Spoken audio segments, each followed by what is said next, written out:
জনগণের রাজনীতি নাকি রাজনীতির জনগণ? রাজনীতির আয়নায় কতটা প্রতিফলন জনগণের, তাদের অবস্থান কোথায়, সেই হিসেবটি বুঝতে যমুনা টেলিভিশনের রাজনীতির এই আয়োজনে পুরো সময় আপনাদের সাথে আছি আমি রোকসানা আঞ্জুমান নিকোল।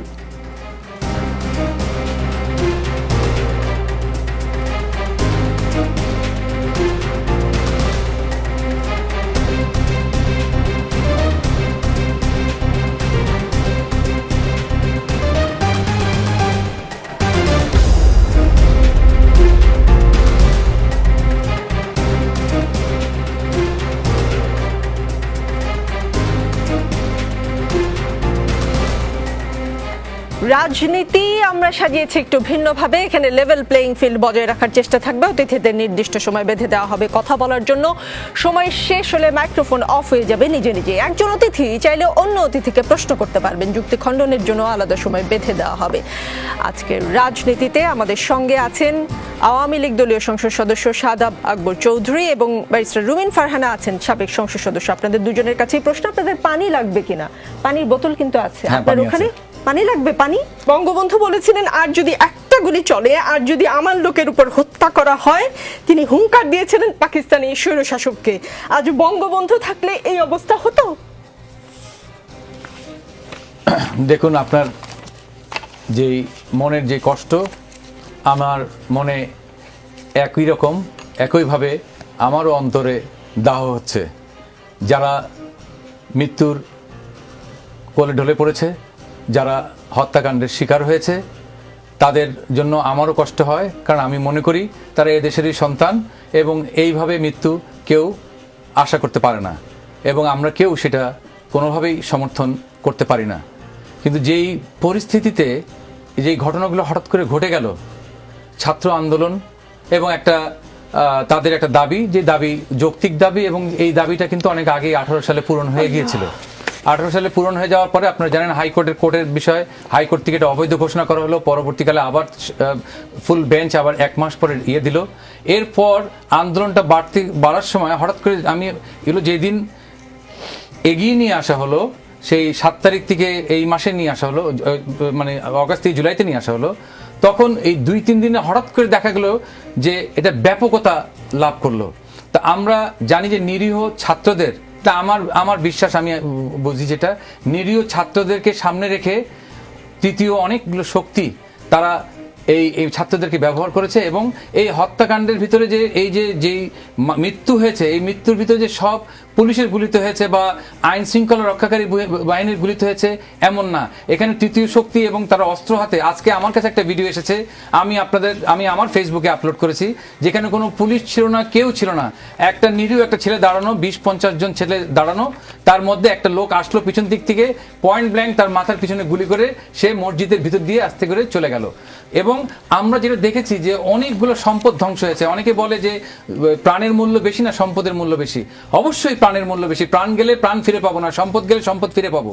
কিন্তু সম্পদগুলো যেভাবে জ্বালাও পোড়া হয়েছে, আমরা দেখেছি যে এগুলো যদি গান পাউডার ব্যবহার না হয়, সুচিন্তিতভাবে না করা হয়, তাহলে সাধারণভাবে কিন্তু জনগণ সেটা পোড়াতে পারে না। এই ধরনের পরিস্থিতির মধ্যেই কিন্তু আজকে আমরা এখানে দাঁড়িয়ে আছি। এবং এই শোকের মাসে আমি নিজেও ভাষা খুঁজে পাচ্ছি না। কিন্তু আমার কাছে একটাই মনে হচ্ছে যে ছাত্রদের যে দাবি, প্রথমে যারা যে 8 দফা দাবি হয়েছিল, আমি যেটা জানি যে আপনার ফুল বেঞ্চ থেকে যখন রায় আসলো, তারপরে কিন্তু এই 8 দফা দাবির প্রায় সব দাবি কিন্তু সরকার মেনে নিয়েছিল যে তাদের সাথে এরপরে বসবে। তারপরে মনে হলো যে সমন্বয়কদের মধ্যেই মনে হলো যে একটা বিভাজন হয়েছে। কেউ বলে 8 দফা, কে দিল আমাদের 9 দফা। এখনো যদি আমি মনে করি দেশটা তো আমাদের সবার, এই দেশটাকে যদি আমরা যেইভাবে যা হচ্ছে এটা হতে থাকলে কিন্তু কারো লাভ হবে না, যেদিকে অর্থনৈতিকভাবেও আমরা ধ্বংস হয়ে যাব। অবশ্যই দেশটা আমাদের আমরা চাই যে এই সাধারণ ছাত্র যাদের যে দাবিগুলো, এই দাবিগুলো যেটা আজকে যেরকম 9 দফা আসছে, আমি শুনেছি আগামীকাল 9 দফার পক্ষে একটা মিছিল হবে দাবি আদায়ের জন্য।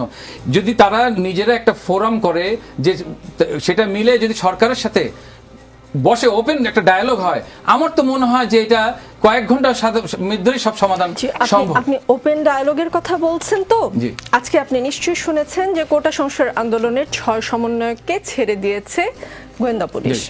তাদের মুক্তি দিতে 24 ঘন্টার আলটিমেটাম দিয়েছিল বিক্ষুব্ধ নাগরিক সমাজ। ডিবির দাবি ছিল তারা নিরাপত্তাহীনতায় ভুগছিলেন, তাই তাদের নিরাপত্তা হেফাজতে রাখা হয়েছে। তারা ডিবির হেফাজতে থেকে আন্দোলন প্রত্যাহারের ঘোষণাও দিয়েছিল, সেটাও নিশ্চয়ই জানেন। আপনি দেখেছেন ডিবির প্রধানের সঙ্গে তারা বসে খাবার খেয়েছে। খবর পাচ্ছি তারা 32 ঘন্টা, গত 32 ঘন্টায় এই 6 জন অনশন করেছিল, কিন্তু ডিবি থেকে বলা হলো তারা নিজের ইচ্ছায় গিয়েছে। তাহলে তারা অনশন করলো কেন? এবং তারা বেরিয়ে এসেই সার্জিস আলম সহ আরো একজন আমরা দেখলাম যে স্ট্যাটাস দিল যে এই আন্দোলন তারা চালিয়ে যাবে ডিবি হেফাজত থেকে বের হয়ে। তাহলে আপনি যে বলছেন আলোচনার কথা, এই ধরনের বিশ্বাস অবিশ্বাসের দোলাচলে আলোচনাটা হতে পারে?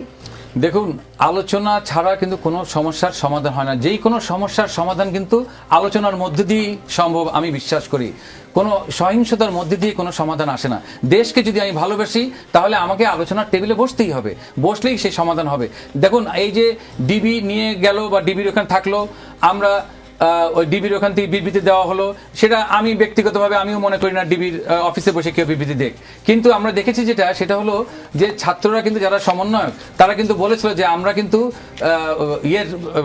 নিরাপত্তার অভাবে ভুগছি, আমাদের নিরাপত্তা দেওয়া, তাদের দাবির মধ্যে কিন্তু একটা ছিল তাদের নিরাপত্তা দেওয়া হবে।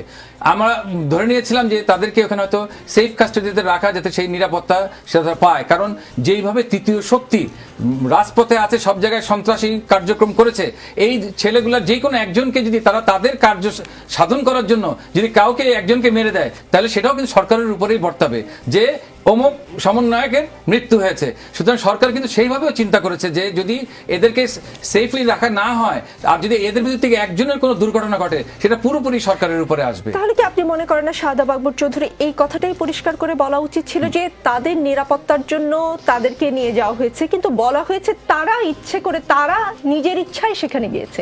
সেই কথাটা বলাটা কি ঠিক হয়েছে? না, যদি এই ধরনের কথা বলে থাকে আমি মনে করি যে এই ধরনের কথা বলা ঠিক না। জনগণ তো আর বোকা না, এই ধরনের কেউ কথা বলে জনগণ সেটা মানার কথা না। জি, রুমিন ফারহানা, আপনারা জামাত সহ জাতীয় ঐক্যের ডাক দিয়েছিলেন। সন্ত্রাস বিরোধী আইনে আজ জামায়াতকে নিষিদ্ধ করে প্রজ্ঞাপন জারি করা হলো। দলটি এখন নিষিদ্ধ রাজনৈতিক দল। এখন আপনাদের জাতীয় ঐক্যের ডাক থেকে জামাতে ইসলামী কি বাদ যাবে কিনা? আপনাকে অসংখ্য ধন্যবাদ। দেখুন, বাংলাদেশে বর্তমানে যেই পরিস্থিতি বিরাজ করছে তাতে জাতীয় ঐক্যের জন্য আলাদাভাবে ডাক দেবার আর কিছু আছে বলে আমি মনে করি না।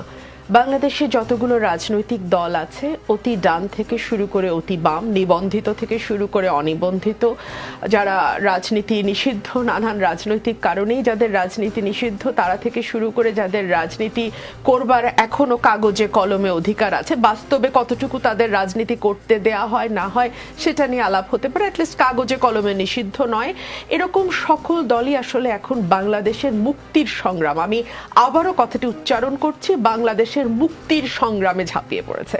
এটাকে আমি মুক্তির সংগ্রাম বলছি এ কারণেই যে এই যে কোটা সংস্কার আন্দোলন নিয়ে এত আলোচনা, নিকোল, আমি আন্দোলনের শুরুতেই বলতে একেবারে জুন মাসে না, মিড জুলাই আমার মনে হচ্ছিল এই আন্দোলনটি আসলে কোটাকে সামনে রেখে হচ্ছে বটে, তবে এটি কেবলমাত্র কোটা সংস্কারের আন্দোলন যদি আপনারা কেউ মনে করেন বা মানুষ যদি মনে করে, বিরাট ভুল ভাবা হবে।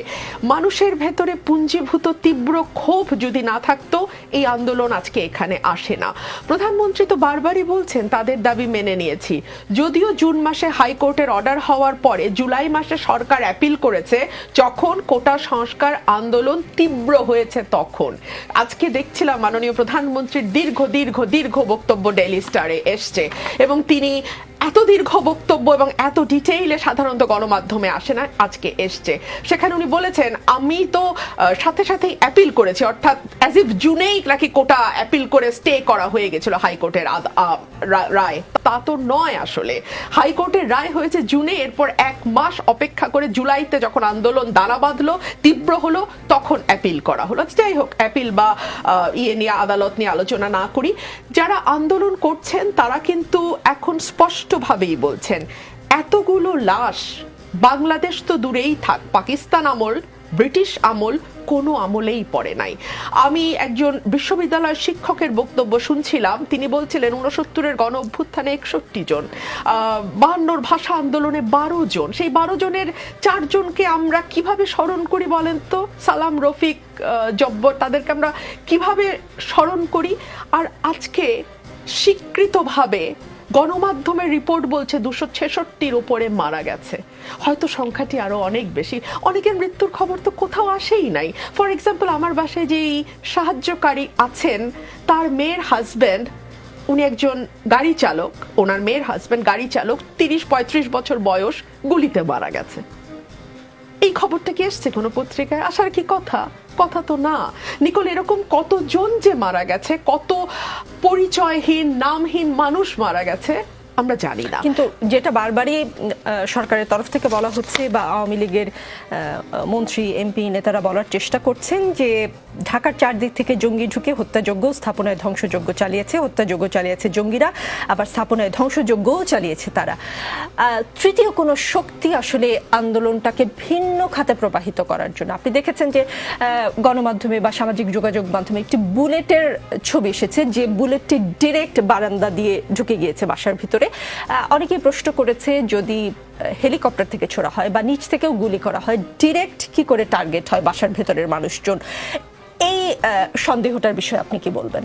একটা দেশে যখন মেয়াদের পর মেয়াদ ভোট ছাড়া সরকার থাকে, সেই সরকার যখন বল প্রয়োগের মাধ্যমে ক্ষমতায় থাকে, সেই সরকার যখন আইন আদালত কিংবা সংবিধানের তোয়াক্কা না করে রাষ্ট্রের প্রতিটি প্রতিষ্ঠান, including judiciary, I am saying it again, including জুডিশিয়ারিকে ভীষণ রকম দলীয় অফিসে পরিণত করে, মানুষ যখন দেখে আমার তো আর বিচার পাওয়ার চাওয়ার কিচ্ছু নাই। দেখেন, একটা সময় প্রধানমন্ত্রীকে মানুষ খুঁজে বাইর করছিল, প্রধানমন্ত্রীর কাছে বিচার চাই, এখন সরাসরি প্রধানমন্ত্রীও খারিজ, আল্লাহর কাছে বিচার চাই। অনেকগুলো ছাত্রের বাবা মাকে আমি বলতে শুনেছি, আমরা আল্লাহর কাছে বিচার দিয়েছি। একটা দেশ কোথায় গিয়ে দাঁড়ালে মানুষ সৃষ্টিকর্তাকে মানে আর কোনো রাস্তা নাই, মানে আর একটা রাষ্ট্র অকার্যকর হয়ে গেলে তখন আমরা এভাবে সকল কিছু সৃষ্টিকর্তার হাতে ছাড়ি। বাংলাদেশ এখানে এসছে। এখন এইরকম একটি রাষ্ট্রে দ্বিতীয়, তৃতীয়, চতুর্থ, পঞ্চম, দশম অনেক রকম গোষ্ঠী তৈরি হতে পারে, অনেক রকম স্বার্থান্বেষী পক্ষ তৈরি হতে পারে। হতে দিলেন কেন? 1, 2 হলো, আমরা যদি আজকে ধারাবাহিকভাবে প্রত্যেকের কমেন্ট এসছে কোটা নিয়ে, কে উচ্চপদস্থ ব্যক্তিরা কে কি কমেন্ট করেছেন বিভিন্ন সময় প্রথম আলোতে, সেখানে একটি কমেন্টে আমার নজর আটকে গেছে। 2টি কমেন্ট তো আমরা খুব আলোচনা করেছি, প্রধানমন্ত্রীর যে রাজাকারের বাচ্চারা নাতিপুতিরা পাবে না, মানে মুক্তিযোদ্ধা পাবে না তো কি রাজাকারের নাতিপুতি পাবে, সেটা তো আমরা জানি। আমরা জানি ওবায়দুল কাদের বলেছেন যে ছাত্রলীগই যথেষ্ট, এবং তারপরে ছাত্রলীগ কি তাণ্ডব করেছে, তারপরে কিভাবে পরিস্থিতি খারাপের দিয়ে গেছে, ঘোলাটে হয়েছে, আমরা জানি। এর মধ্যে সবচেয়ে দায়িত্বশীল যে ছিল হচ্ছে শিক্ষামন্ত্রী। আসেন দেখি শিক্ষামন্ত্রী কি বলেছে। শিক্ষামন্ত্রী 15ই জুলাই, তখনও আগুন এভাবে জ্বলে নাই, 15ই জুলাই বলছে, কিন্তু যারা প্রকাশ্যে নিজের আত্মপরিচয়, জন্ম পরিচয়, ব্যক্তিত্ব বিসর্জন দিয়ে তুমি কে আমি কে রাজাকার রাজাকার স্লোগান দিয়েছে, এরা সবাই এই যুগের রাজাকার। এই যুগের রাজাকারদের পরিণতি ওই যুগের রাজাকারদের মতোই হবে, ঘৃণা, ধিক্কার এবং ক্রোধ তাদের প্রতি। রাজাকারের দল তোরা, এই মুহূর্তে বাংলাদেশ ছাড়। বাংলাদেশটা কি কারো বাপের? কোথায় কোথায় বাংলাদেশ ছাড়, পাকিস্তান যা, অমুক দেশে যা, তমুক দেশে যা। Why? Who are you to সে?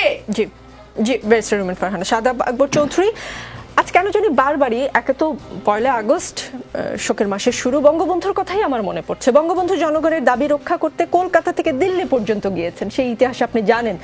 বানকারে রোহিঙ্গা পাকিস্তান, সেটা বলে পাকিস্তান প্রতিষ্ঠার আন্দোলন করেছিলেন তিনি।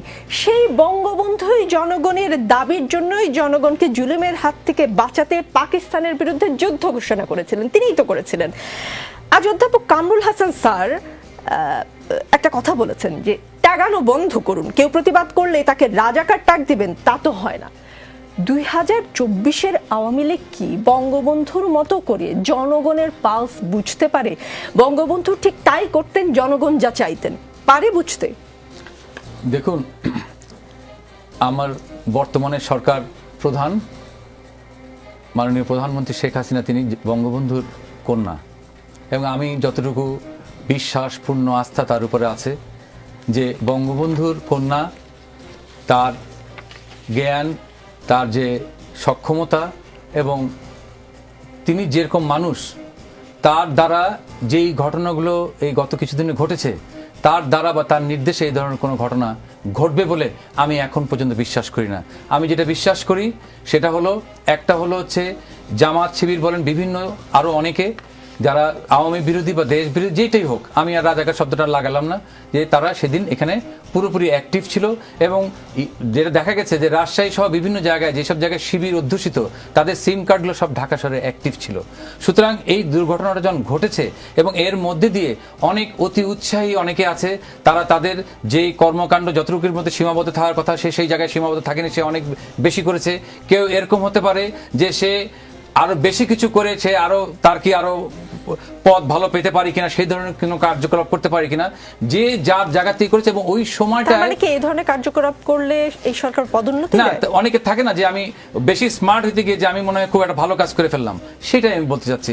এবং যেটা দেখা গেছে যে ঢাকা শহরে চারিদিকে যখন আগুন জ্বলছে, হত্যাকাণ্ড হচ্ছে, এবং বারবার যেটা আজকে যেটা হত্যা নিয়ে, যেটা 150 হতে পারে, 200 হতে পারে বা 200 উপরেও হতে পারে। আপনারা একটা জিনিস দেখেছেন যে মাননীয় সরকারকে কিন্তু জাতিসংঘ তারা করেছে যে আমরা সহযোগিতা করতে চাই, এবং সঙ্গে সঙ্গে মাননীয় প্রধানমন্ত্রী কিন্তু জাতিসংঘকে বলেছে যে ঠিক আছে, তাদের পূর্ণ সহযোগিতা চান যাতে এই যে হত্যাকাণ্ডর সঠিক তদন্ত এবং সেটার বিচার নিশ্চিত করার জন্য। যদি মাননীয় প্রধানমন্ত্রীর মধ্যে কোনো দুর্বলতা থাকতো, তিনি জাতিসংঘকে কিন্তু বলতেন না। আর জাতিসংঘকে আহ্বান করা, জাতিসংঘ এখানে এসে এটার যদি পূর্ণ তদন্ত করে, তার মানে আমরা বুঝি যে এটার অবশ্যই প্রয়োজন আছে।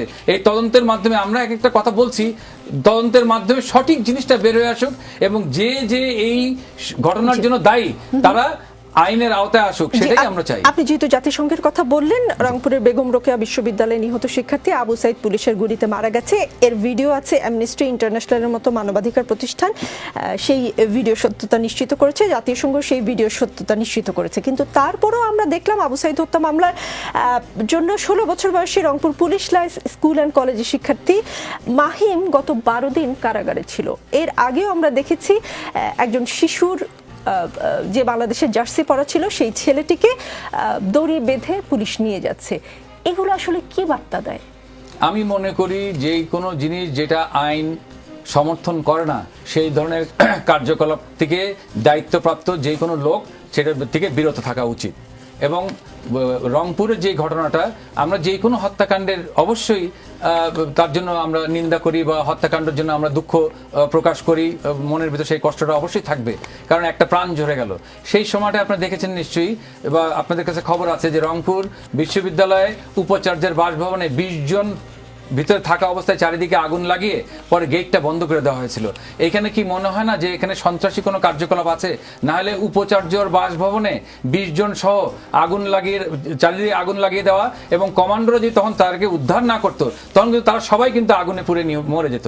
তার মানে বোঝা দরকার যে এর মধ্যে কিন্তু একটা শ্রেণী ঢুকেছে যারা হিংস্র, যাদের আমরা 71-এ যাদেরকে দেখেছি সেই তাদেরই উত্তরসূরি, তারা কিন্তু এখানে আছে, এবং তারা এই আজকের যে যা হয়েছে হত্যাকাণ্ড, তার সাথে সম্পূর্ণভাবে দায়ী, এবং এটা অনেক প্রিপ্ল্যান্ড একটা।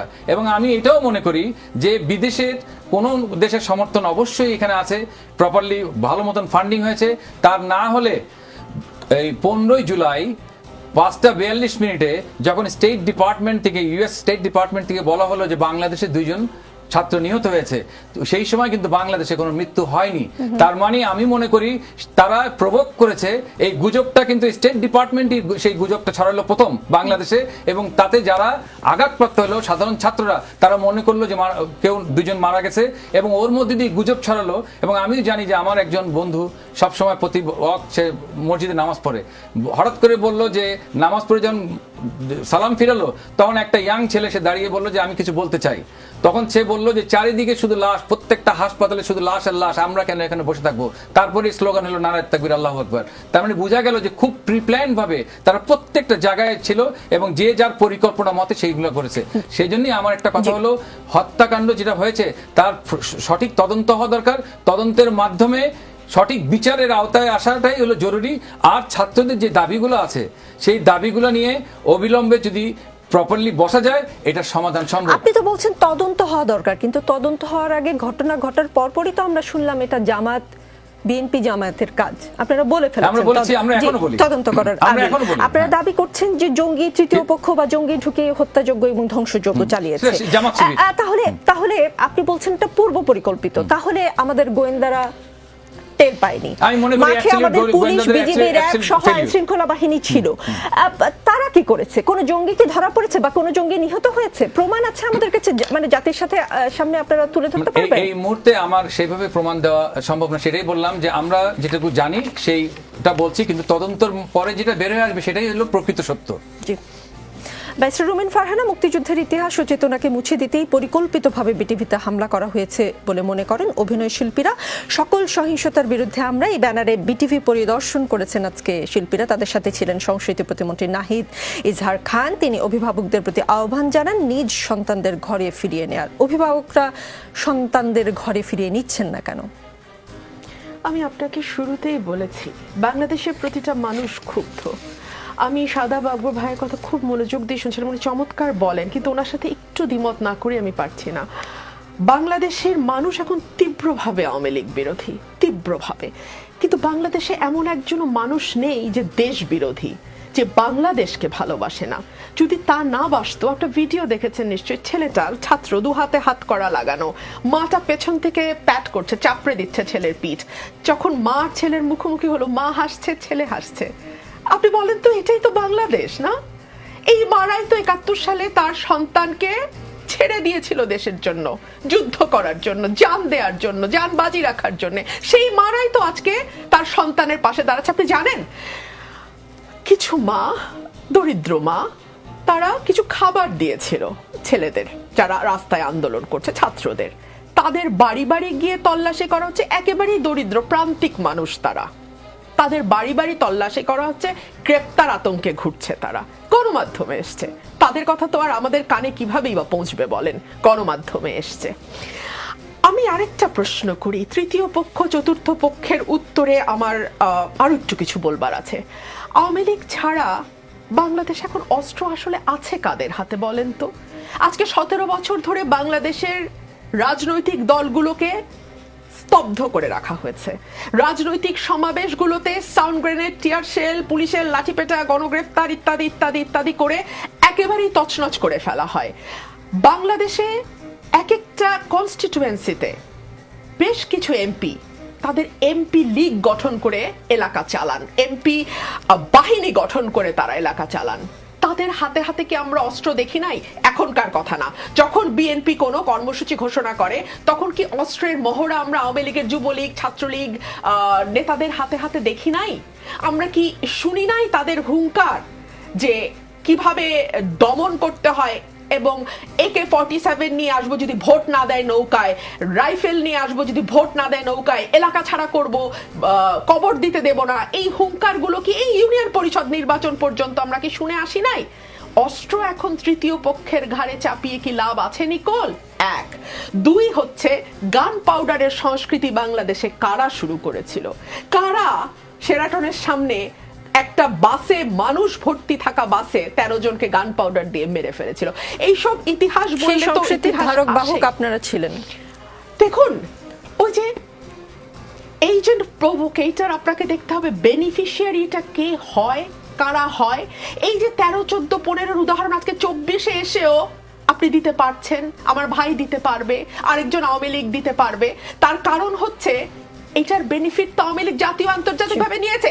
না হলে 14 নির্বাচন, 18, 24-এর নির্বাচন জুজুর ভয় দেখি এই জঙ্গি আসছে, এই জঙ্গি আসছে, এই জঙ্গি আসছে, আন্তর্জাতিক মহলকে দেখানো হয়েছে বাংলাদেশে যদি অসাম্প্রদায়িক কোনো দল থেকে থাকে সেটা হচ্ছে আওয়ামী লীগ। যদিও মজার ব্যাপার হচ্ছে আওয়ামী লীগের সময়ে যে পরিমাণ সংখ্যালঘু অত্যাচারিত হয়েছে, এত অত্যাচার আর কোনো আমলে হয় নাই।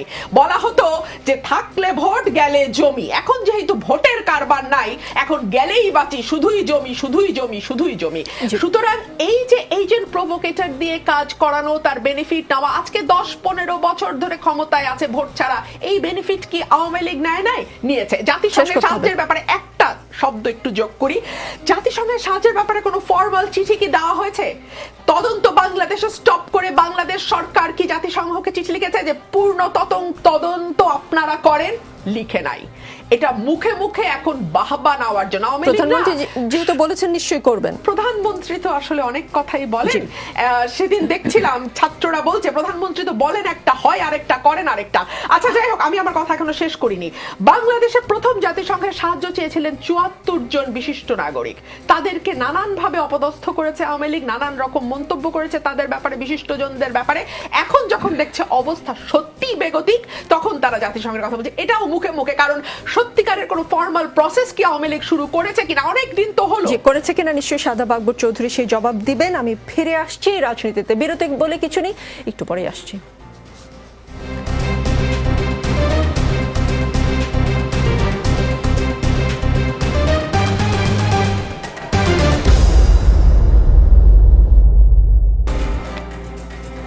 দেখছেন রাজনীতি, আমাদের সঙ্গে শাহাদাব আকবর চৌধুরী আছেন ব্যারিস্টার রুমিন ফারহানা। শাহাদাব আকবর চৌধুরী রাজশাহী বিশ্ববিদ্যালয়ের শিক্ষার্থীদের অমন চ্যাংদোলা করে, আপনি নিশ্চয়ই ছবি দেখেছেন, দুই হাত পা ধরে আইনশৃঙ্খলা বাহিনীর সদস্যরা যারা সাদা পোশাকে ছিলেন তারা নিয়ে যাচ্ছিলেন।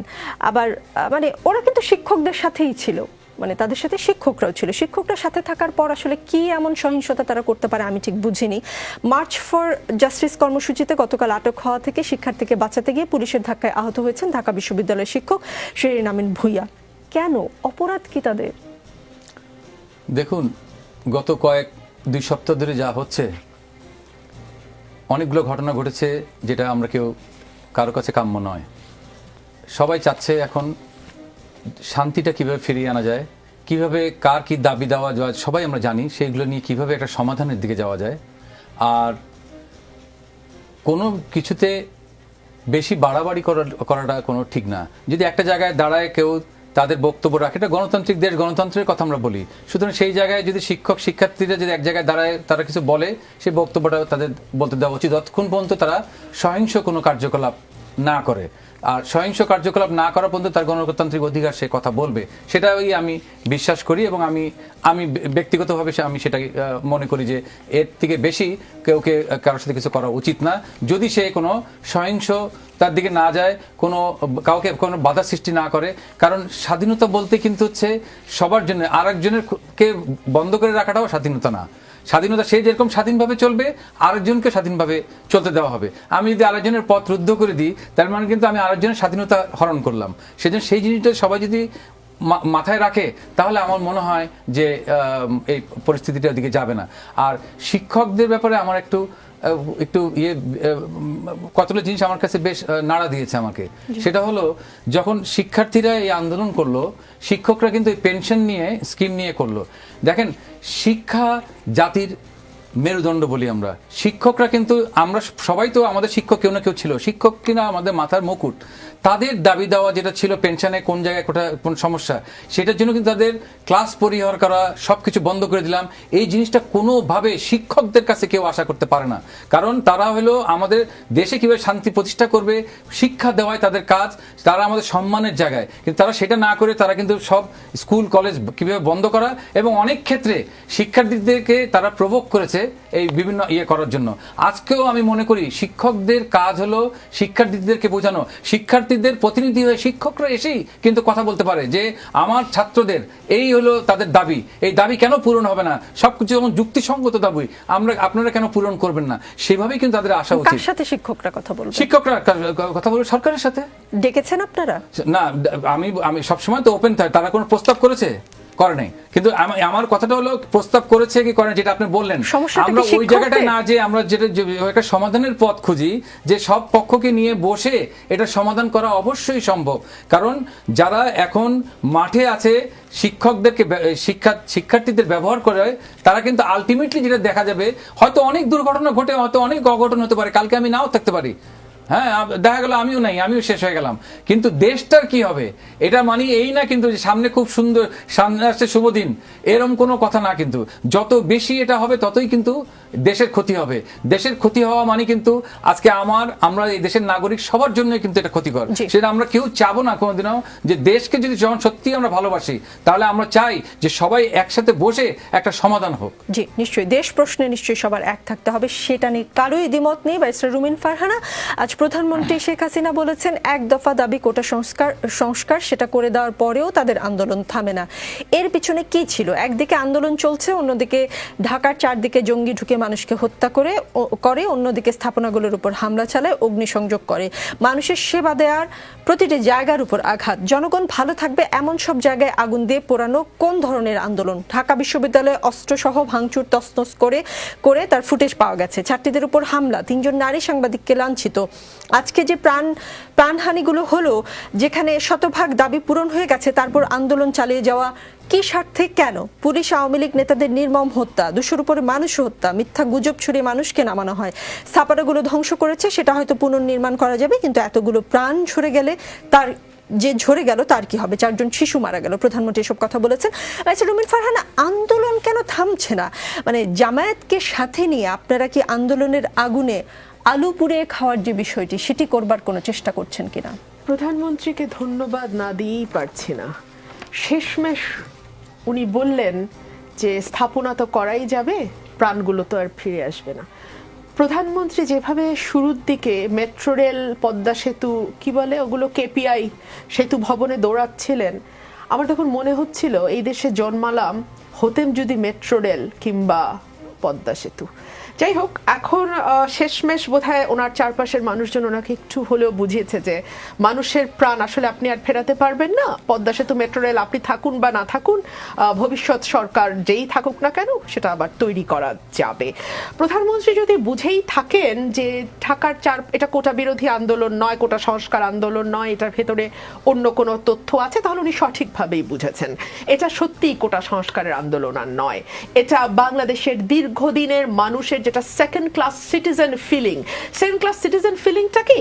আমার ভাই বলছিলেন যে বাড়াবাড়ি করলে তো কিছু ব্যবস্থা নিতেই হবে। আমি ভাইয়ের সাথে সম্পূর্ণ একমত। বাড়াবাড়িটা কি? ভাই বা আওয়ামী লীগের কাছে বাড়াবাড়ি হচ্ছে সরকারের বিরুদ্ধে টু শব্দ উচ্চারণ করা, আর মানুষের, রাষ্ট্রের নাগরিকের কাছে বাড়াবাড়ি হচ্ছে তার ভোটের অধিকার কেড়ে নেওয়া, তাকে গুম করা, তাকে তুলে নিয়ে যাওয়া। এই যে দেখুন, তার নিরাপত্তা দেওয়ার নামে তাকে কতগুলো দিন তাকে আটক করে রাখলো, 6টা দিন, এর মধ্যে 32 ঘন্টা তারা অনশন করতে বাধ্য হলো। এগুলো হচ্ছে বাড়াবাড়ি করা। এখন আওয়ামী লীগের বাড়াবাড়ির সঙ্গে জনগণের বাড়াবাড়ির তো আসলে মিল হচ্ছে না। আওয়ামী লীগ যেটাকে বাড়াবাড়ি মনে করে, জনগণ সেটাকে বাড়াবাড়ি মনে করে। জনগণ মনে করে আওয়ামী লীগ 15 বছর ধরে যা করছে সেইটা বাড়াবাড়ি, এবং সেই বাড়াবাড়ির জবাব দিতেই মানুষ আজকে রাস্তায় নেমেছে। প্রধানমন্ত্রীর উপলব্ধি সঠিক, এটা আসলে কোটা সংস্কার নয়। 2 হচ্ছে, বিদেশে কেন সেটেল করলেন না নিকোল বলেন তো? আমি আমারটা বলতে পারি। আমি নিজে বিদেশে পড়াশোনা করেছি, আমার মা বিদেশে পড়াশোনা করেছে, আমরা কেউ কিন্তু সেটেল করিনি বিদেশে। কেন করিনি বিকজ আমাকে সেকেন্ড ক্লাস সিটিজেন বলা হবে। হ্যাঁ, একসময় সিটিজেন হয়ে যাবো, ভোটও দিতে পারবো, কিন্তু ওই যে একটা বাঁকা চোখে তাকানো, ওই যে একটা you are not in our group, তুমি আসলে ভিন্ন কেউ, তুমি অন্য কেউ, এই ফিলিংটা যাতে কোনোদিন বোধ করতে না হয়, এই জন্য নিজের দেশে ফিরে আসছি। নিজের দেশে ফিরে আসার পরও যদি কথায় কথায় শুনতে হয় পেয়ারা পাকিস্তান, পাকিস্তান চলে যাও, ওনার দলের বিরুদ্ধে, ওনার সরকারের বিরুদ্ধে কিছু বললেই যখন মুক্তিযুদ্ধের বিপক্ষ শক্তি হয়ে যায়, মুক্তিযুদ্ধের চেতনার বিপক্ষ হয়ে যায়, ইত্যাদি ইত্যাদি ইত্যাদি ট্যাগ করতে থাকে, যাচ্ছে তাই ভাবে, তখন তো তার বিস্ফোরণ আসলে এইরকমই হওয়ার কথা ছিল। আর আলু পোড়া, ডিম সেদ্ধ যাই বলেন না কেন, এটার উত্তরে আমি খোলামেলা ভাবেই বলতে চাই, গত 17 বছর তো বিএনপি বিরোধী দলে আছে। বিএনপির বিগত কয়েক বছরের আন্দোলনও আপনারা দেখেছেন এবং যথেষ্ট মজাও করেছেন সেই আন্দোলন নিয়ে। এমনকি আমাকেও টকশোর টেবিলে উপস্থাপকরা হর হামেশাই প্রশ্ন করতেন যে আপনাদের তো আন্দোলনে কি হয়, আপনারা পালিয়ে যান, সান গ্রেনেড হলে বা টিয়ার শেল মারলেই তো আপনারা নাই হয়ে যান। সেই বিএনপি এখন গত 1 মাস ধরে পুরো বাংলাদেশকে আগুন বানিয়ে রাখতে পারছে, তাহলে ডেফিনেটলি বিএনপি খুবই শক্তিশালী, এবং এই শক্তিশালী বিষয়টা সরকারকে স্বীকার করতে হবে, 1। এবং 2 হচ্ছে, যেহেতু বিএনপি আসলে পুরো বাংলাদেশকে তার পিছনে নিতে পেরেছে সরকারের তত্ত্ব অনুযায়ী, তাহলে সরকারের আসলে উচিত হবে, যেহেতু এটা ডেমোক্রেটিক কান্ট্রি, মানুষের রায় শেষ কথা দিন শেষে, মানুষ যেহেতু এখন বিএনপির পেছনে দাঁড়িয়েছে, বিএনপির পক্ষে রায় দিয়েছে, বিএনপি যা করতে বলছে তাই করছে, বিএনপির হাতে ক্ষমতা দিয়ে সরকারের আসলে সরে যাওয়া উচিত। শাহাদাত আকবর চৌধুরী, কোটা সংস্কার আন্দোলনকে কেন্দ্র করে সংঘাতে হতাহতের ঘটনায় আওয়ামী লীগের সাধারণ সম্পাদক ও সেতুমন্ত্রী ওবায়দুল কাদের এবং স্বরাষ্ট্রমন্ত্রী আসাদুজ্জামান খান কামালকে শিক্ষার্থীদের কাছে ক্ষমা চাওয়ার আহ্বান জানিয়েছেন যশোর ৬ আসনের স্বতন্ত্র সংসদ সদস্য আজিজুল ইসলাম। একই সঙ্গে শিক্ষার্থীদের প্রতি সমবেদনা জানিয়ে বর্তমান পরিস্থিতিতে দ্রুত আলোচনার পরামর্শ দিয়েছেন তিনি। আজিজুল ইসলাম কেশবপুর উপজেলা ছাত্রলীগের সাবেক নেতা। আপনাদের দল থেকেও কিন্তু এই ধরনের দাবি আসছে যে ক্ষমা চাইতে হবে প্রকাশ্যে, বলবেন কিছু? দেখুন, ক্ষমা চাওয়ার বিষয়টা হলো, ধরেন আমি নিজে কোনো একটা কোথাও কোনো অন্যায় করলাম বা কোনো ভুল করলাম, আমি আমার ব্যক্তি দিয়ে বলছি, সেখানে যদি আমি আমার এলাকায় বারবার একই কথাই বলি, যদি আমি যদি কোনো ভুল করি বা আমি যদি কোনো অন্যায় করি, আমার আপনাদের কাছে 10 বার ক্ষমা চেতেও আমার কোনো সমস্যা নেই। কারণ আমি জানি এই ক্ষমা চাওয়ার মধ্যে দিয়ে আমি ছোট হচ্ছি না, এই ক্ষমা চাওয়ার মধ্যে দিয়ে আমি আমার উদারতা দেখাচ্ছি। সুতরাং কোন পরিস্থিতিতে কে কি বলেছে এবং কোন পরিস্থিতিতে যদি একটা মানুষের মনে করে যে সে কারো বিরুদ্ধে আসলো, যেরকম আপনি বললেন যে দুজনের নাম বললেন, তারা যদি যারা বলছে তাদেরকে সামনে নিয়ে যদি বসার পরে যদি একটা মানুষ যে বলতেও পারে যে ঠিক আছে, যদি কোনো কিছু আমাদের ভুল হয়ে থাকে সেটার জন্য আমরা ক্ষমা প্রার্থী, কিন্তু জিনিসটা হলো কি, ওরকম পরিবেশটা যদি একটা আসে, আমার যেটা বললাম আমি আপনার, যে কোনো বিষয় কিন্তু আসলে সব সমাধান কিন্তু টেবিলে। আমরা দেখি বিভিন্ন জায়গায় বিভিন্ন দেশে যুদ্ধ হয়, আন্দোলন হয়, অনেক কিছু হয়, কিন্তু সমাধান, কারণ আজকে যেই আন্দোলন দেখছি, আজকে আপা যেটা বললেন যে আসলে এটা কোটা আন্দোলন নয়, একটা কথাটা কিন্তু চলেই আসলো, বেসিক্যালি এটা কোটা আন্দোলন নয়, এটা সবাই মিলে বিভিন্ন শক্তি তারা সরকারের পতনের জন্য এই পূর্ব পরিকল্পিতভাবে এটা করেছে। আর এখানে আমার মনে হয় যে বিএনপির খুব বেশি আনন্দিত হওয়ার কিছু নেই, কারণ যদি এই দেশটার আগামীতে আরো খারাপের দিকে যায়, যদি দেশটা ধ্বংস হয়, তাহলে কিন্তু আমাদের কারো কোনো লাভ হবে না, দেশটার ক্ষতি হবে। দেশের ক্ষতি হওয়া মানেই কিন্তু আমরা সামগ্রিকভাবে সবাই ক্ষতিগ্রস্ত হব। সন্ত্রাস বিরোধী আইনের 18-র 1 ধারায় বাংলাদেশ জামায়াতে ইসলামীর রাজনীতি নিষিদ্ধ করা হয়েছে। আজকে গুরুত্বপূর্ণ সিদ্ধান্ত। স্বরাষ্ট্রমন্ত্রী বলেছেন, জামায়াত নিষিদ্ধ করার ঘটনাকে কেন্দ্র করে যদি কেউ কোনো নাশকতা ঘটাতে চায়, তা মোকাবেলার সক্ষমতা সরকারের রয়েছে। জামায়াত নিষিদ্ধ হয়েছে, এখন কি হবে তাহলে? পরের দিনগুলোতে কি হতে? দেখুন, পরের দিন আমরা হ্যান্ডেল করা হবে। আজকে যেটা আমি মনে করি, জামাত শিবিরকে নিষিদ্ধ এখন না, আরো অনেক আগেই করা উচিত ছিল। কারণ এই জামাত শিবিরের তারা কি করেছিল 71 সালে সবাই জানে, এবং শিবির বলতে তখনকার ছাত্র সংঘ, তারাই আলবদর হয়েছে, তারাই রাজাকার হয়েছে, তারা আল শামস হয়েছে, এবং তারাই আমার মা বোনদেরকে সম্ভ্রম হানি করিয়েছে, সেনাবাহিনী পাকিস্তান পাক হানাদার বাহিনীদের কাছে দিয়েছে, 30 লক্ষ শহীদ হয়েছে। সুতরাং এই জামাত শিবির, অনেকে আবার বললো, কয়েকদিন গতকাল একটা টক শো ছিল, সেখানে বললো যে বাবা কি করেছে সেটার জন্য তো ছেলে দায়ী হতে পারে না। অবশ্যই ছেলে দায়ী হতে পারে না, কিন্তু ছেলে যদি বাবার ভাবাদর্শে যদি সে উদ্বুদ্ধ হয়ে সে কাজটা করে, কারণ এই ধরনের আজকে যে শিক্ষাটা আমাদের হয়েছে, আমি মনে করি যে এই জামাত শিবির, এদেরকে যদি আমরা প্রতিহত করি না, রাজনৈতিকভাবে, শুধু প্রতিহত না, রাজনৈতিকভাবে এদেরকে নির্মূল করতে যদি আমরা ব্যর্থ হই, তাহলে বাংলাদেশকে যে স্বপ্ন দেখছি, যেই বঙ্গবন্ধু যে স্বপ্ন দেখেছিল, মাননীয় প্রধানমন্ত্রী বঙ্গবন্ধুর স্বপ্নকে বাস্তবায়ন করার জন্য যেভাবে এগিয়ে যাচ্ছে, আমরা সে সম্পূর্ণরূপে ব্যর্থ হব আমাদের। সুতরাং এটার আগামী তারা কি হবে, আমরা ইনশাআল্লাহ সেটা কিভাবে মোকাবেলা করতে হয় রাজনৈতিকভাবে, আমরা সেটা ফারহানা, জামাত শিবিরকে নিষিদ্ধ করলো সরকার। প্রধানমন্ত্রী শেখ হাসিনা বলেছেন, কোটা সংস্কারের দাবিতে বৈষম্য বিরোধী ছাত্র আন্দোলনকে কেন্দ্র করে সাম্প্রতিক সহিংসতায় জামায়াত শিবির তাদের সন্ত্রাসী কর্মকাণ্ডে শিক্ষার্থীদের ঢাল হিসেবে ব্যবহার করেছে। জামায়াতকে নিষিদ্ধ করার পর কি কি হতে পারে? আন্দোলন থামবে? আমি আপনাকে একটা কথা পরিষ্কার করে বলি, জামাত নিষিদ্ধের কথা তো দীর্ঘ সময় ধরে আলোচনা হয়েছে। সময় সময় সরকার বলেছে এটা আদালতের বিষয়, আদালত ঠিক করবে। আমি একদম ক্যাটাগরিক্যালি দায়িত্ব নিয়ে বলছি, এটা বলা হয়েছে সরকারের সর্বোচ্চ পর্যায় থেকে, বলা হয়েছে আদালত যখন ঠিক করবে তখন নিষিদ্ধ হবে। এখন আদালত লাগলো না, এখন নিষিদ্ধ করা গেল। 1 2 হচ্ছে, সরকার আশা করেছিল এই নিষিদ্ধের পরপর জামাত শিবিরের কর্মীরা স্বাভাবিকভাবেই আহত হয়েছে, তারা হয়তো পথে নামবে, তারা হয়তো আন্দোলন আবার নতুন করে তাদের মতন করে শুরু করবে। তখন সরকার এই জামাত শিবিরকে ট্যাগ দিয়ে সাধারণ ছাত্রদের উপর আরেকটা স্টিম রোলার চালাতে পারবে। জামাত শিবির অত্যন্ত ধৈর্য এবং প্রুডেন্সের পরিচয় দিয়েছে, তারা কিন্তু এরকম কিছু এখন পর্যন্ত করে নাই। 3 হচ্ছে, জামাত শিবির ট্যাগ দিয়ে বিশ্ববিদ্যালয়গুলোতে আবরারের মতন ছাত্রকে আমরা পিটিয়ে মারতে দেখি নাই। জামাত শিবিরকে তো আপনি স্বাধীন দেশে বহু আগেই সাব হিউম্যান হিসেবে ট্রিট করা শুরু করেছেন, এবং যাকে যাকে আপনার পছন্দ না তাকে তাকে মিথ্যা ট্যাগিং দিয়ে জামাত শিবির বলে তার উপরে বীভৎস নির্যাতন করে তাকে হত্যাও করেছেন। সুতরাং আজকে যদি কারো বিচার হতে হয়, কাউকে নিষিদ্ধ করতে হয়, আওয়ামী লীগকে নিষিদ্ধ হওয়া উচিত। আওয়ামী লীগের রাজনীতি বাংলাদেশের মাটিতে নিষিদ্ধ হওয়া উচিত। 4 হচ্ছে জামাত শিবির দীর্ঘ সময় আমরা দেখেছি জামাত শিবিরের নামে নানান সময় নানান কথা বলা হয়েছে, তাদের বিরুদ্ধে নানান রকম বিষোদ্গারও আমরা করতে শুনেছি। কিন্তু এই সরকারই তো দাবি করে যে রাজাকার, আলবদর, আল শামস তাদের বিচার এই সরকার করেছে। বুক ফুলিয়ে সরকারের প্রত্যেকটা মন্ত্রী, প্রত্যেকটা এমপি, প্রধানমন্ত্রী সকলেই বলেন আমরাই বিচার করেছি। এখন তাহলে কোন রাজাকার, আলবদর, আল শামস বাকি আছে জামাতে ইসলামে বলেন? 1।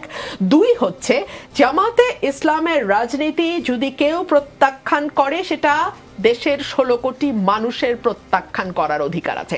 আপনার না, আমার না।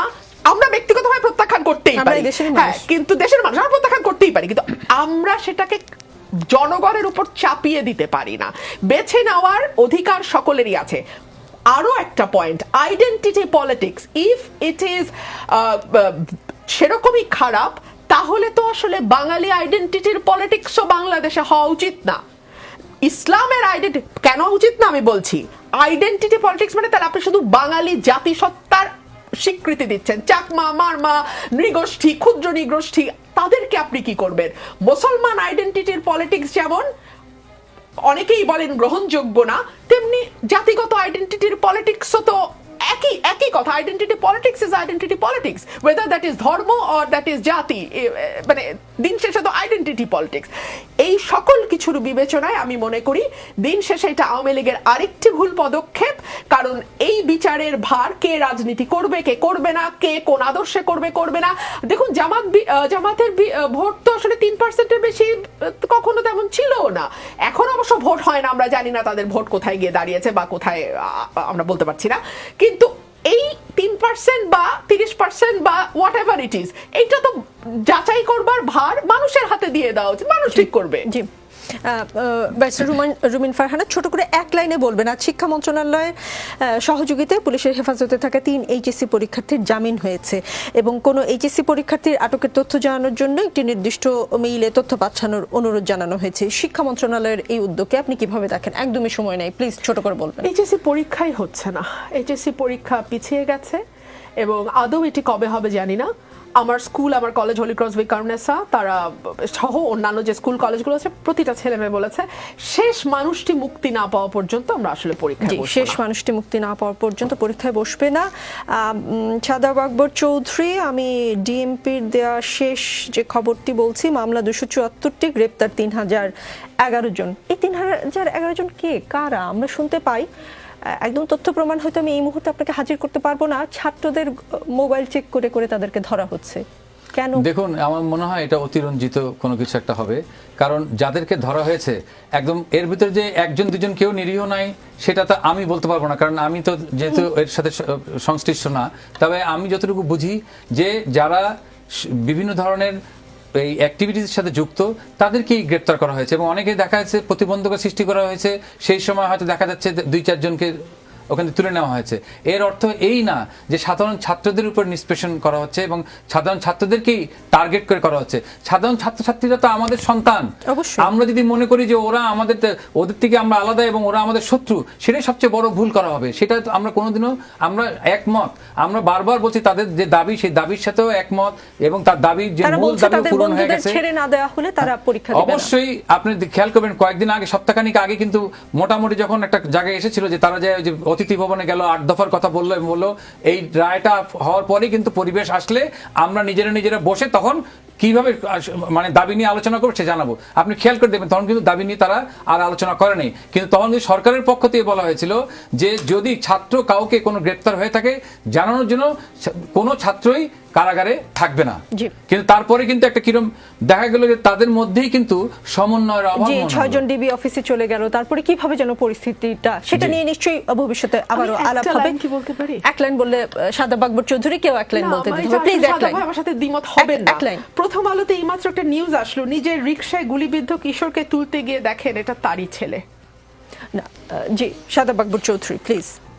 আমি আবারও বলছি যে আজকের এই পরিস্থিতি, আমরা যে সত্যি দেশকে ভালোবাসি, এরা আমাদের সন্তান, যারা চলে গেছে তাদের জন্য আমারও ভিতরে অন্তরটা জ্বলে পড়ে যাচ্ছে, এবং এটা আমি খালি এখানে সামনে মানুষকে বলানোর জন্য না, আমারও অন্তরটা পড়ছে, কারণ আমি চাই নাই যে একটা বাচ্চা, একটা সন্তান, কারণ আমারও তো ছেলে মেয়ে আছে, আমি চাই না আরেকজনের ঘরের কোনো কেউ যদি মৃত্যু হয় সেটাতে তার কি কষ্ট হচ্ছে সেটা আমরা বুঝতে পারছি, সেই বেদনাটা পুরোপুরি অনুভব করতে পারছি। সেই জন্য চাই যে শিক্ষকরা যাতে ছাত্রদেরকে উস্কে না দেয়, শিক্ষকরা বাবা মার ভূমিকা পালন করে।